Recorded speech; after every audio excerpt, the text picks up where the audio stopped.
નમસ્કાર. દેવી ભાગવતના ચોથા સ્કંદના 14મા અધ્યાયમાં આપનું સ્વાગત છે. ગયા અધ્યાયમાં આપણે શ્રદ્ધા અને તર્કના એક ભયાનક સંકટના સાક્ષી બન્યા છીએ. દેવોના ગુરુ બૃહસ્પતિએ છળ આદર્યું છે, અને છળ પણ કેવું આદર્યું છે કે બૃહસ્પતિજી દેવોની સાથે થઈને પોતે શુક્રાચાર્યનું સ્વરૂપ ધારણ કરી લીધું છે. કારણ કે શુક્રાચાર્યજી જ્યારે શિવજીનું તપ કરવા માટે ગયા ત્યારે ઇન્દ્રએ પોતાની પુત્રી જયંતીને શુક્રાચાર્યની સેવામાં મોકલી દીધી છે અને કહ્યું છે માત્ર સેવા જ કરજે, બીજું કાંઈ પણ કરીશ નહીં, કોઈ પણ પ્રકારે એમને પ્રલોભન આપવાનો પ્રયત્ન ન કરીશ. અને જયંતી એવું 1000 વર્ષ સુધી કર્યું છે. અને ત્યારે શુક્રાચાર્યને ભગવાન શિવજીએ કીધું છે કે તમારે વ્રત એવું કરવું પડશે જો દાનવોને બચાવવા હોય તો, કે ઊંધા માથે ઊભા રહેવું પડશે, શીર્ષાસનમાં હેન્ડ સ્ટેન્ડમાં ઊભા રહેવું પડશે, અને નીચેથી ધુમાડો જે હોય એ સતત નાકમાં લેવો પડશે. આવું વ્રત કરવું પડશે, તપ કરવું પડશે. અને શુક્રાચાર્યજી આવું તપ કરી રહ્યા છે અને જયંતી એમની સેવા કરી રહી છે. અને જયંતીએ સેવા કરી છે એટલે શુક્રાચાર્યજી કહે છે કે તારે શું જોઈએ છે, જ્યારે પોતાના વરદાન મળ્યું પછી. અને જયંતી કહે છે કે મને તમારી સાથે રહેવું છે. એટલે શુક્રાચાર્યજી પોતે એક પેરેલલ જાણે યુનિવર્સનો જન્મ કરે છે, એટલી શક્તિ છે. અને જયંતીને કહે છે કે 10 વર્ષ સુધી આપણને કોઈ જોઈ જ નહીં શકે. અને આ વાતની ખબર દેવોને પડી છે.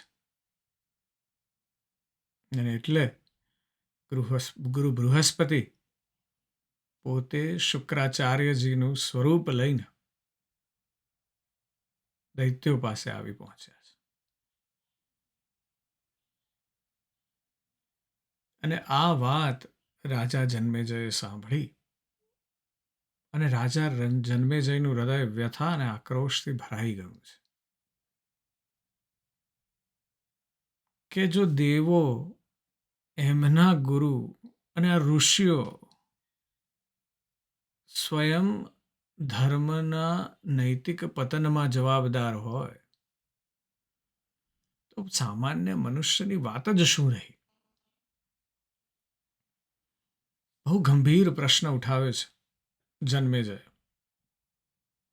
કે દેવો તો ધર્મનું પ્રતીક છે, ઋષિઓ ધર્મનું પ્રતીક છે, અને એ જ આવું કરે.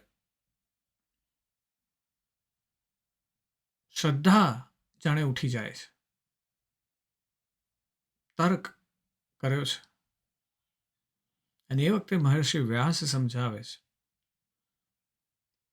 પરમ સત્યનું દર્શન કરાવે છે. અને આ બહુ મર્મની વાત છે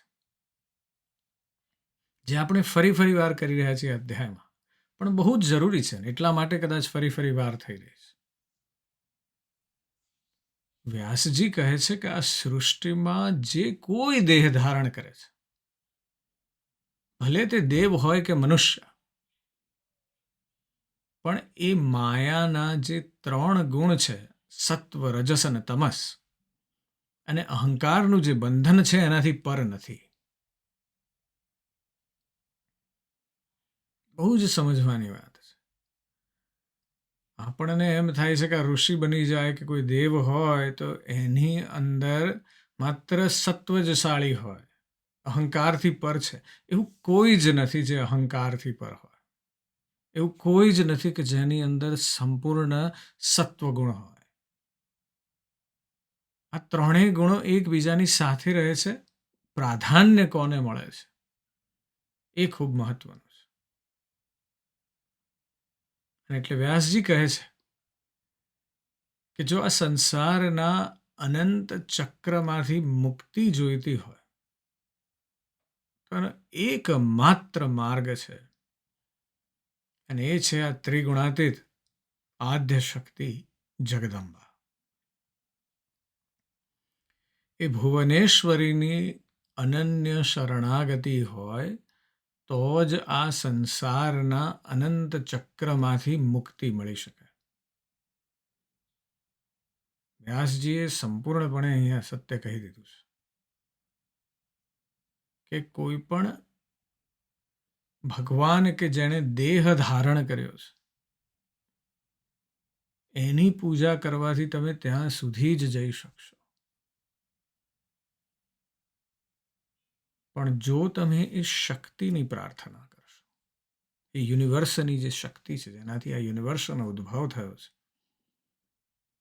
એની જ શરણાગતિ, ત્યાં પહોંચ્યા પછી જ સંસારના આ અનંત ચક્રમાંથી, આ વિશ્વ ચક્રમાંથી મુક્તિ મળી શકે એમ છે. અને ત્યારબાદ વ્યાસજી આપણને ગયા અધ્યાયમાં એક રોમાંચક અને તણાવપૂર્વક ક્ષણ પર લાવીને ઊભા રાખ્યા છે. શુક્રાચાર્ય જયંતિ સાથે 10 વર્ષ સુધી વિહાર કર્યો છે, અને હવે પોતાના જે શિષ્યો છે જેમને બાળકો તરીકે જાણે છે એવા દૈત્યો પાસે પાછા આવ્યા છે. અને ત્યાં શુક્રાચાર્ય જોવે છે કે એમના પોતાના જ રૂપમાં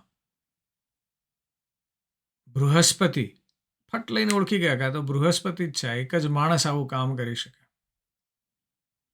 ત્યાં જ જોવે છે કે આ બૃહસ્પતિ પોતાના શુક્રાચાર્યના રૂપમાં શુક્રાચાર્યના શિષ્યોને વેદ વિરોધી અને છળથી ભરેલો ઉપદેશ આપે છે. દાનવોને, અસુરોને, દૈત્યોને સાવ જુદો જ ધર્મ શીખવાડે છે. બૃહસ્પતિજી કહે છે કે દૈત્યો તમારે અહિંસા જ કરવી જોઈએ. હિંસા ખરાબ વાત છે, અહિંસા પરમ ધર્મ છે. દૈત્યોને પોતાનું જે કર્મ છે એનાથી વિરોધનો ઉપદેશ આપે છે, અને 10 વર્ષથી આપી રહ્યા છે. એટલે આ જે છળ થયું છે એણે એક મહાન સંઘર્ષની ભૂમિકા તૈયાર કરી છે. અને આજનો અધ્યાય જે છે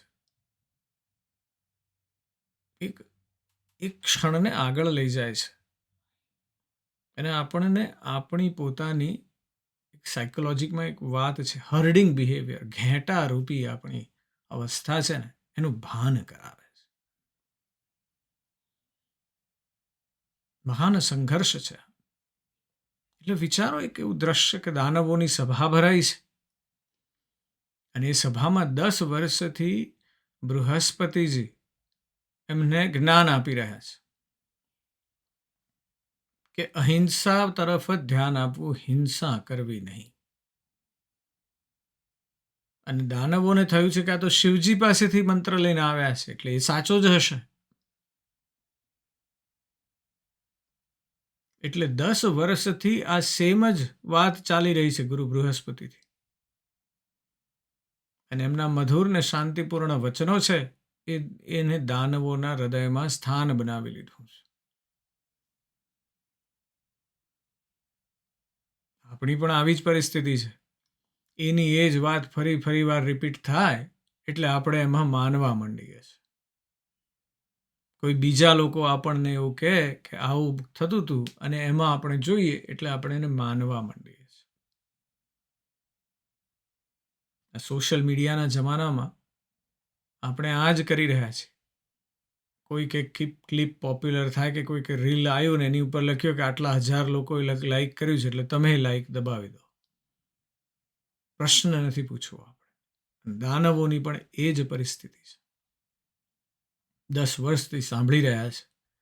બૃહસ્પતિજી જે શુક્રાચાર્ય જ બનીને બેઠા છે, અને તે સિંહાસન પર વિરાજમાન છે બૃહસ્પતિજી. અને અચાનક જ એ જ સભામાં એ જ રૂપ અને એ જ તેજ અને એ જ અવાજવાળા એક બીજો પુરુષ પ્રવેશે છે. આ વ્યક્તિ આપણા અસલી શુક્રાચાર્ય છે. હવે જયંતીને કીધું છે, હવે તું થાંભ, હવે થોડીક વાર રાહ જો મારે મારા શિષ્યો પાસે જવું પડશે. અસલી શુક્રાચાર્ય આવી ગયા છે. તેમના હૃદયમાં દાનવો, દૈત્યો, અસુરો પ્રત્યે અત્યંત પ્રેમ છે. પણ આંખોમાં બૃહસ્પતિજીને જોઈને છળ પ્રત્યે જે થયું છે ને, જે છળ છે એના પ્રત્યે ક્રોધ છે. અને એટલે સ્મિત સાથે પણ અત્યંત તીક્ષ્ણ શબ્દોમાં શુક્રાચાર્યજીએ કહ્યું કે હે દૈત્યો, અરે ઓ મૂર્ખાઓ, તમે આ દેવોના ગુરુ બૃહસ્પતિ દ્વારા કેવી રીતે છેતરાઈ ગયા? હું તમારો અસલી ગુરુ શુક્રાચાર્ય છું. આ તો એક પાખંડી છે. દેવોનું ભલું કરવા મારા રૂપમાં આવ્યો છે. તેના પર વિશ્વાસ ન કરો, મારી પાછળ આવો. શુક્રાચાર્યજી આવી ગયા છે અને કહે છે કે આ શું કરી રહ્યા છો? હું જ તમારો ગુરુ છું. આપણને એમ થાય કે જો સાચી વાત હોય તો તરત જ તમે સત્ય તરફ જતા રહો. પણ મોટે ભાગે એવું બનતું નથી. મોટે ભાગે એવું બનતું નથી. કારણ કે દાનવો હવે ત્યાં બેઠા છે સભામાં, 10 વર્ષથી પેલાને સિંહાસન પર બેસાડીને સાંભળે છે. આ એક વ્યક્તિ ચાલતા આવ્યા છે, કહે છે હું તમારો ગુરુ છું. એટલે ભયંકર દ્વિધામાં મુકાયા છે દાનવો. તેમની સામે 2 શુક્રાચાર્યો ઊભા છે. બંનેનું રૂપ સરખું, અવાજ સરખો. કોણ સાચું ને કોણ ખોટું? અને ત્યારે જ સિંહાસન પર બેઠેલા નકલી શુક્રાચાર્ય બૃહસ્પતિજી, છળકપટના મહાન સ્વામી, 10 વર્ષથી આ છળકપટ આદર્યું છે. પેલાએ શુક્રાચાર્ય ક્રોધમાં કીધું છે અને આ તરફ બૃહસ્પતિજી અત્યંત શાંત અને મધુર વાણીમાં કહે છે, મારા પ્રિય શિષ્યો, જુઓ, આ જ એ માયા છે જેની હું વાત કરતો હતો. આ બીજું કોઈ નહીં પણ દેવગુરુ બૃહસ્પતિ છે. અને જે મારું રૂપ લઈને તમને છેતરવા, આપણા માર્ગથી ભટકાવવા માટે આવ્યો છે. મેં જે જ્ઞાન ભગવાન શિવ પાસેથી મેળવ્યું છે તે હું તમને આપીશ અને તમને વિજય બનાવીશ. અને આ પાખંડી પર તમે વિશ્વાસ ના કરશો. એક તરફ પેલો ગુસ્સામાં બોલી રહેલા શુક્રાચાર્ય છે અને બીજી તરફ આ એકદમ શાંતિથી વાત કરનાર, સિંહાસન પર 10 વર્ષથી બેઠેલા બૃહસ્પતિજી, જેમણે શુક્રાચાર્યનું રૂપ લીધું છે, એ છે. પણ માનવ મનોવિજ્ઞાનનો જે નિયમ છે ને, એ આવો છે કે સત્ય ઘણીવાર કડવું ને અપ્રિય હોય છે, અને અસત્ય છે ને એ ખાંડની ચાસણીમાં ડૂબેલું હોય છે. આપણા માટે જે સારું છે ને એ કડવું હોય છે, અસ્વાદવાળું હોય છે, અપ્રિય હોય છે. પણ જે આપણા શરીર માટે, આપણા મન માટે જે સારું નથી ને, ખાંડ, મીઠું, સોલ્ટ, શુગર ને એ બધી વસ્તુઓ, એ છે ને હંમેશા સારી લાગે છે. આઈસ્ક્રીમ ખાવામાં ખૂબ મજા આવે છે. વાઇસીસમાં વિષ છે. અસત્યમાં એ ચાસણીનો સ્વાદ હોય છે, એટલે આપણે ઇનિશિયલી એની તરફ દોરાઈ જઈએ છીએ. જે વર્ચ્યુઅસ ફૂડ છે, સરસ મજાનું ફ્રૂટની સ્મૂધી બનાવી હોય કે કોઈ પ્રકારની સ્મૂધી બનાવી હોય, એ સવારમાં કોઈને આપો તો કે અરે યાર આ ક્યાં પીવડાવો છો, પણ જો સાથે મોટા 2 બિસ્કિટ આપો તો તરત મજા આવે છે. એ અસત્ય આવી રીતે ખાંડની ચાસણીમાં ડૂબેલું છે, એટલે આપણને જલ્દીથી દોરી જાય છે એ તરફ. અને દાનવોએ તો 10 વર્ષ સુધી આ અસત્ય સાથે રહ્યા છે. 10 વર્ષ સુધી બૃહસ્પતિની આ મધુર વાતો સાંભળી છે, અને એટલે તેઓ બૃહસ્પતિના સંપૂર્ણપણે પ્રભાવમાં આવી ગયા હતા. અને એ જ વસ્તુ એમણે કરી જે આપણે કરીએ છીએ, વિવેક બુદ્ધિનો ઉપયોગ ચૂકી જઈએ છીએ જ્યારે અસત્ય અને સત્યની સામે આપણે ઊભા હોઈએ ત્યારે. અને દાનવોએ વિવેક બુદ્ધિનો ઉપયોગ ન કર્યો. તેમણે એમના અસલી ગુરુ જે હમણાં જ આવ્યા હતા અને થોડા ક્રોધિત હતા, એને ખોટા માની લીધા.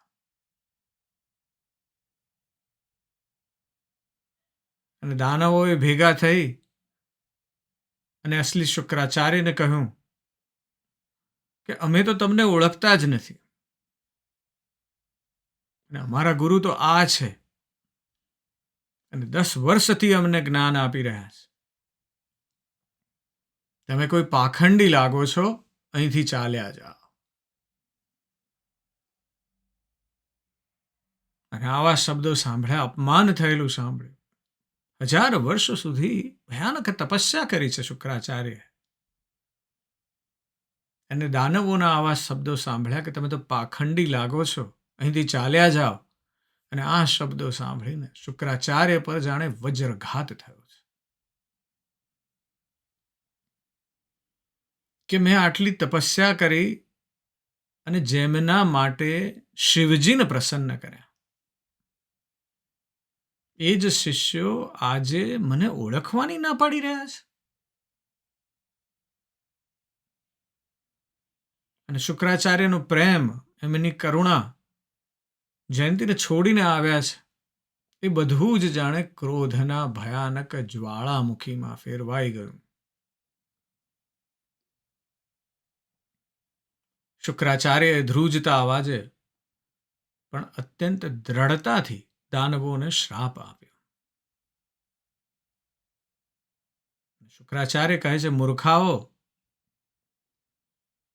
કારણ કે તમે સત્ય સમજાવવા છતાં પણ મારી વાત ન માની, અને આ એક પાખંડી પર વિશ્વાસ કર્યો, અને તેથી હું તમને શ્રાપ આપું છું કે તમે તમારું જ્ઞાન ગુમાવી દેશો. અને જ્યારે પણ દેવ અને દાનવોનું યુદ્ધ થશે, એ યુદ્ધમાં તમારો નિશ્ચિતપણે પરાજય થશે. અને તમે જે મારું અપમાન કર્યું છે, તેનું ફળ તમને બહુ જલ્દી જ મળશે. અને આટલું કહીને ક્રોધથી સળગતા શુક્રાચાર્ય ત્યાંથી અંતર ધ્યાન થઈ ગયા.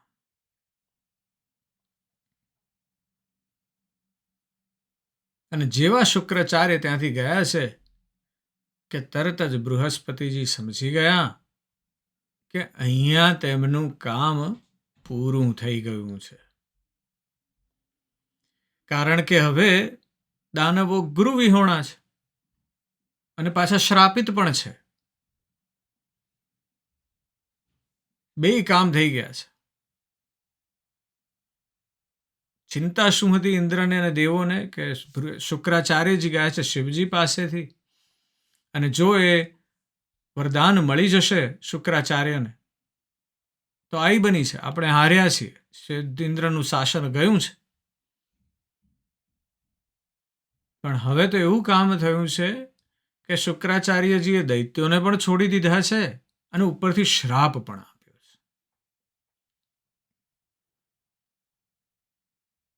છે. એટલે બૃહસ્પતિજીએ ફટાક જ તરત જ પોતાનું અસલી રૂપ ધારણ કર્યું અને ઇન્દ્ર પાસે જઈને વિજયના સમાચાર આપ્યા. ને દેવોમાં આનંદની લહેર ફરી વળી. તેમણે તો તરત જ યુદ્ધની તૈયારીઓ શરૂ કરી દીધી.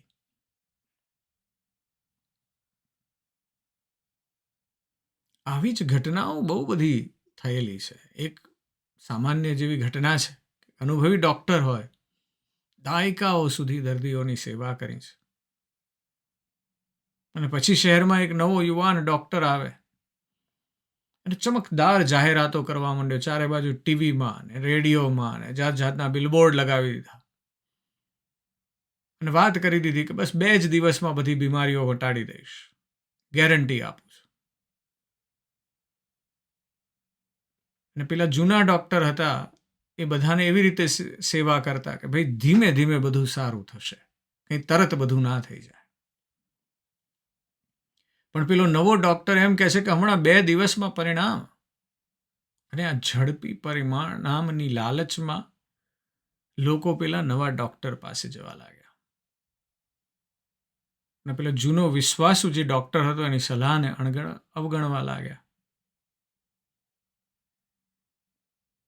પણ જ્યારે પેલા નવા ડૉક્ટરની દવાના કારણે બધી જાત જાતની ગંભીર આડઅસરો થવા લાગી અને એ કેટલાય વખત પછી, ત્યાર પછી ભૂલ સમજાય. પણ ત્યાં સુધીમાં તો કેટલાય દર્દીઓ માટે બહુ મોડું થઈ ચૂક્યું હતું. અને આ જે અવસ્થા છે ને એ જ દાનવોની છે. અને આપણી અંદરનો દાનવ જે છે ને એ આ જ કરે છે. જ્યારે આપણી અંદર આ રજસ અને તમસ ગુણ પ્રાધાન્ય પામે ને એટલે આપણે ખોટા શુક્રાચાર્ય તરફ દોડવાનું ચાલુ કરી દઈએ છીએ. અને કેટલા પાખંડી ગુરુઓની વાત થાય છે. દર વખતે સાંભળવામાં આવે છે કે આ ગુરુ પહેલા કંઈક શિક્ષા આપતા હતા અને પછી જેલમાં પડ્યા છે. ફ્રોડ્યુલન્ટ એટલા બધા સ્વામીઓ અને ઋષિઓ બન્યા છે કે વાત ન પૂછો. કળિયુગની હાલત છે. અને એનું કારણ એ છે કે આપણી અંદરની જે બુદ્ધિ છે એનો આપણે ઉપયોગ કરવાનું બંધ કરી દઈએ છીએ. રજનીશજીએ કીધું છે કે ભીડ મેં આદમી ખો જાતા હૈ, ઇન્સાનિયત ખો જાતી. કારણ કે ભીડમાં આપણે હવે એક પોતાની અસ્તિત્વ જે છે, આપણું પોતાનું એકલાનું અસ્તિત્વ એ જતું રહ્યું છે. હવે આપણે ગ્રુપ બની ગયા છીએ.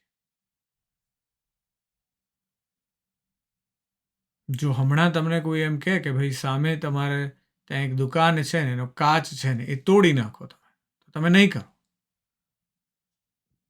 પણ એક મોટું ગ્રુપ ભેગું થયું છે અને બધા જોર જોરથી હો હો કરી રહ્યા છે ને એમાં કોઈક એક પથ્થરો લઈને માર્યો તો બીજાએ બધા પથ્થરા મારવા માંડશે. હર્ડિંગ બિહેવિયર છે. દાનવોની હાલત આવી છે. આપણી પણ હાલત આવી થઈ જાય છે. અને એમાંય આજના સોશિયલ મીડિયાના જમાનામાં આ સતત જોવા મળે છે. એટલે શુક્રાચાર્ય જે ચાલ્યા ગયા છે, બૃહસ્પતિ પણ ચાલ્યા ગયા છે. અને દેવોએ હવે અહીંયા યુદ્ધના બણગા પોકારી દીધા છે.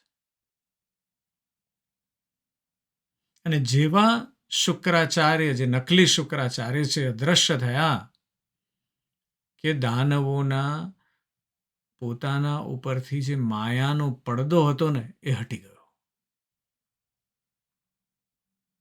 અને એક જ ક્ષણમાં આખી ભયાનક રમત સમજાઈ ગઈ. આવી સમજણ આપણને હંમેશા મોડી આવે છે. હવે સમજાયું છે દાનવોને, અરે આપણે તો પોતાના જ હાથે પોતાના પગ પર કુહાડી મારી છે. જે સાચા હિતેચ્છુ હતા એને તો તગડી મૂક્યા અને જે શત્રુ હતો એને માથા પર બેસાડ્યો. જે સાચું કહેનાર છે આપણને ગમતા નથી. અને પેલા ચાસણી જેવા શબ્દોમાં જે ખોટું ખોટું ભરાવનાર છે મજા આવે છે. અને ચારે કોર દાનવોમાં ભય અને અંધકાર છવાઈ ગયો કે એક તરફ ગુરુનો શ્રાપ પડ્યો છે અને બીજી તરફ દેવોની સેના યુદ્ધ કરવા માટે આવી રહી છે. વિનાશ નિશ્ચિત હતો. અને એ ભયાનક નિરાશાની ક્ષણે એમનામાં રહેલા વિવેક જે છે પ્રહલાદ, એણે એને ફરીથી માર્ગદર્શન આપ્યું. અને પ્રહલાદે કહ્યું કે હવે રડવાથી કંઈ નહીં મળે. આપણે એક જ ભૂલ કરી છે અને એનો એક જ ઉપાય છે. ચાલો આપણે આપણા ગુરુના ચરણોમાં જઈએ, ક્ષમા માંગીએ અને તેમની શરણાગતિ સ્વીકારીએ. અને આવું આપણને છે ને છેક છેલ્લી ઘડીએ સૂચે છે. કારણ કે પેલો અહંકાર જે છે ને બેઠેલો હોય છે આપણી અંદર. અને જે સામે મોટી વ્યક્તિ છે, ગુરુ છે, એના ચરણોમાં જઈને એની ક્ષમા માંગીને એની શરણાગતિ સ્વીકારવી એ આપણને બહુ અઘરું લાગે છે. પણ દાનવોને હવે તો ખબર પડી છે કે પેલો શ્રાપ પડ્યો છે ને આ તરફ દેવોની સેના આવી છે અને ઘણું મોડું થઈ ગયું છે. પણ ફરી એકવાર આ હારેલા, ડરેલા અને પશ્ચાતાપથી ભરેલા એવા દાનવો પ્રહલાદને આગળ રાખીને શુક્રાચાર્યને શોધવા નીકળ્યા છે. અને પછી જ્યારે શુક્રાચાર્ય પાસે પહોંચ્યા ત્યારે એમના ચરણોમાં પડી ગયા. પણ શુક્રાચાર્યનો ક્રોધ હજુ શાંત થયો નહોતો. એટલે શુક્રાચાર્યએ કહ્યું કે હવે કેમ આવ્યા છો? જાઓ પેલા પાખંડી પાસે જાઓ, જે તમને કલ્યાણનો માર્ગ બતાવતો હતો. અને ત્યારે પ્રહલાદે અત્યંત વિનમ્રતા અને તર્કથી ભરેલા શબ્દોમાં કહ્યું કે હે ગુરુદેવ, અમે તમારા જ પુત્રો છીએ અને પુત્રો અજ્ઞાનતામાં ભૂલ કરે તો પિતા તેમને ત્યાગી નથી દેતા. સંતોનો ક્રોધ ક્ષણિક હોય છે. જેમ અગ્નિના સંપર્કથી ગરમ થયેલું પાણી અગ્નિ દૂર થતાં જ ફરીથી શીતળ થઈ જાય છે. અને એમ કૃપા કરીને તમારા ક્રોધરૂપી ચંડાળનો ત્યાગ કરો અને અમને સ્વીકારો. પ્રહલાદે વાત બહુ સુંદર કરી છે. સર્વપ્રથમ કે ભલે ગુરુ ગુસ્સે છે, ખૂબ ક્રોધિત છે શુક્રાચાર્ય, પણ પ્રહલાદ એ સમયે વિનમ્રતા ચૂકતા નથી. ઘણી વખત આપણે પણ ક્ષમા માગવા જઈએ છે કોઈની સાથે, પણ આપણો ઈગો તો અંદર ભરેલો જ હોય છે. એટલે આપણે ક્ષમા તો માગી આવીએ છીએ ને, પણ પછી સામેવાળી વ્યક્તિ પછી ઓર ચડેલી હોય, એમનો પોતાનો ઈગો છે.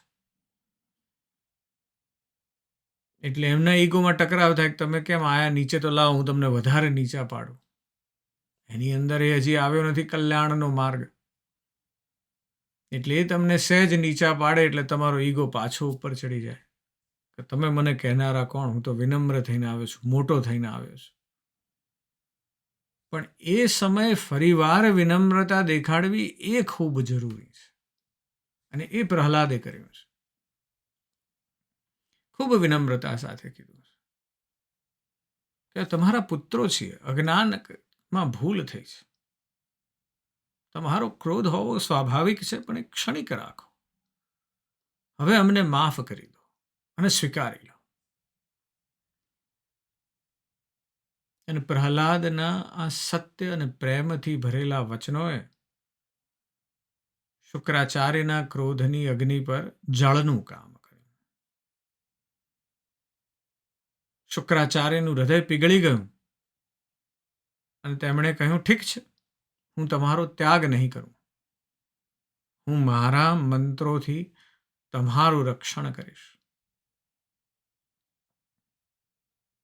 પણ અને અહીંયા શુક્રાચાર્ય પણની સાથે આ અધ્યાયનું નહીં પણ આખા પુરાણનું સૌથી ગહન વૃત્તાંત આપે છે. બહુ જ ગહન જ્ઞાન આપે છે, મર્મની વાત કરે છે અને કહે છે કે દૈત્યો, હું તમને બચાવીશ, પણ મારા શ્રાપ અને બ્રહ્માજીના વચન મુજબ અત્યારે કાળ એટલે કે સમય એટલે કે ભાગ્ય તમારી વિરુદ્ધ છે. અને જે થવાનું છે ને એ થઈને રહેશે જ. કારણ કે ભાગ્યના પ્રવાહને કોઈ ઉલટાવી શકતું નથી. અને એટલે જ મારા મુખેથી એ જગદંબાએ એવા વાક્યો બોલાવ્યા છે, એટલે જ શ્રાપ મળ્યો છે. એટલે અત્યારે તમારો પરાજય નિશ્ચિત છે અને એના લીધે તમારે થોડા સમય માટે પાતાળમાં જવું પડશે.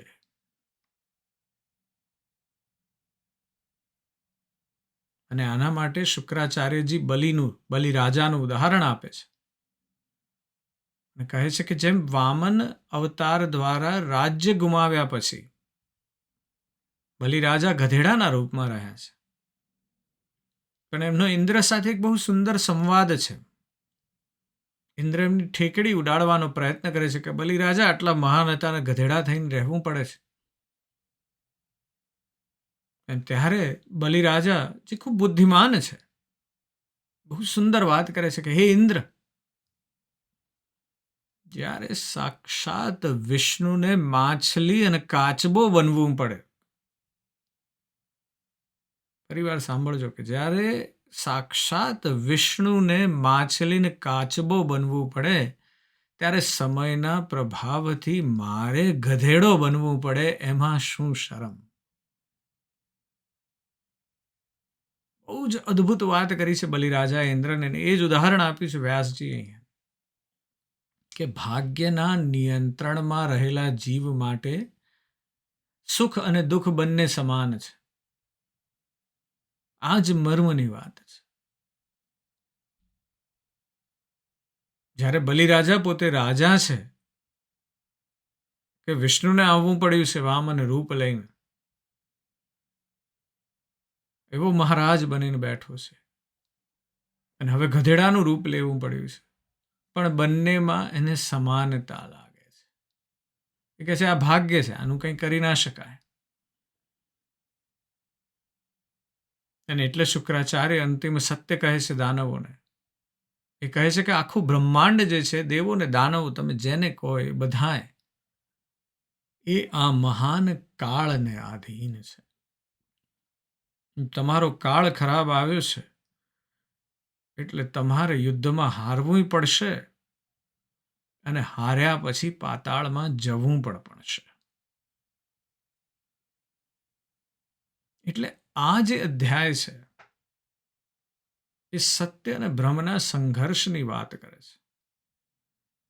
આપણે ભ્રમિત બહુ જલ્દી થઈ જઈએ છીએ જો અસત્યને કોઈ સુંદર મજાના રૂપમાં લપેટી દેતો. અને આ અધ્યાય કાળની સર્વોપરિતાનું પણ નાટકીય નિરૂપણ કરે છે. દાનવો બૃહસ્પતિના માયાવી પ્રભાવ હેઠળ પોતાના સાચા ગુરુ શંકરાચાર્ય અને શુક્રાચાર્યને ઓળખવાનો જ ઇનકાર કરી દે છે.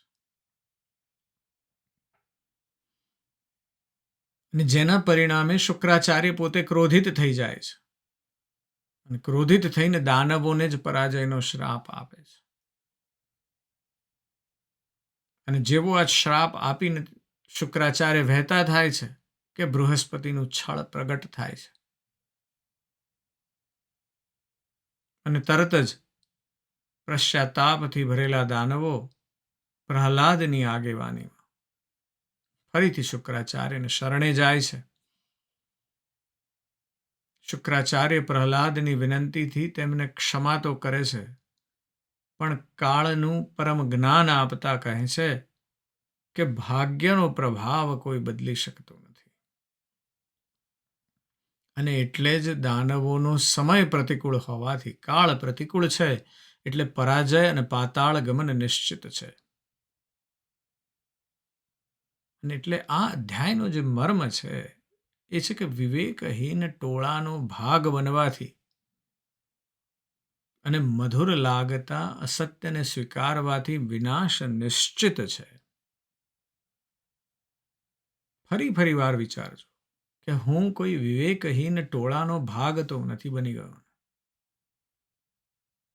આપણી પોતાની વિવેક બુદ્ધિથી આપણે બુદ્ધની એક બહુ જ સુંદર કથાની વાત કરી છે. બુદ્ધ કહે છે કે કોઈ પણ વસ્તુમાં વિશ્વાસ ન કરશો જ્યાં સુધી તમે એને વિવેક બુદ્ધિથી વિચારી અને જોઈ ન શકો, અનુભવી ન શકો કે આ જે હું કરી રહ્યો છું એ કર્મ મારા, બીજા માટે અને આખા વિશ્વ માટે સારું છે, ત્યારે કરો.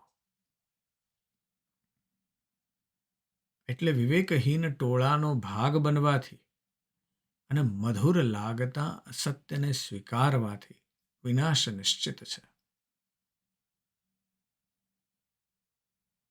શુક્રાચાર્ય કહે છે કે સાચો માર્ગ જે છે ને પશ્ચાતાપનો અને શરણાગતિનો છે. અને બલિરાજાની વાર્તાથી, એ નાનકડા પ્રસંગથી વ્યાસજી આપણને સમજાવે છે કે ભાગ્યની જે નિશ્ચિતતા છે એમાં આપણે એને સ્વીકારવી જ રહી અને એના તરફ સમતા ભાવ કેળવવામાં સાચી શાંતિ અને જ્ઞાન રહેલું છે. એ સમભાવ જો આપણે કેળવી શકીએ તો ખૂબ જરૂરી છે. એક મિત્ર હતા મુંબઈમાં, જ્યારે હું કામ કરતો ત્યારે બહુ સુંદર વાત કરી હતી કે ભાઈ ઉપર તો જતા જઈએ છીએ આપણે, મોટી મોટી પદવીઓ મળતી જાય છે, પણ નીચે રહેલા માણસને જો ભૂલી જઈએ ને તો વાત પૂરી છે. અને એવી જ વાત અહીંયા છે. એ સમતા ભાવ કેળવવાનો, એમાં જ શાંતિ અને જ્ઞાન રહેલું છે. આ તરફ જરૂરથી ચિંતન કરજો. આજે બસ આટલું જ.